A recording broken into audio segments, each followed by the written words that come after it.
अस्सलाम वालेकुम नाज़रीन, उम्मीद है आप सब खैरियत से होंगे। सबसे पहले तो मैं साहिल अदीम साहब का शुक्रिया अदा करती हूँ कि कुरान की इतनी अहम इस्तिलाह तागूत उसको उन्होंने मुतारिफ़ कराया, लोग उसको देख रहे हैं, गूगल कर रहे हैं, समझने की कोशिश कर रहे हैं, तो ये बहुत खुशाइंद बात है। कुरानी इस्तिलाहात के हवाले से माशरे में इस तरह बात होना और वो अफराद जो ये बातें करते हैं, बिलाशुबा वो भी बहुत ज़्यादा मुबारकबाद के मुस्तहिक हैं। दूसरी बात जो साहिल साहब ने कही कि जी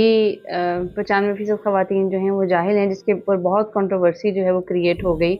और हर तरह की मीम्स और हर तरह के मवाद जो है वो बनना शुरू हो गया। तो उसमें उस ज़िमन में मैं सिर्फ इतना कहना चाहती हूँ कि जिस ग्राउंड पे साहिल साहब ने कहा कि 95% ख़वातीन जाहिल हैं,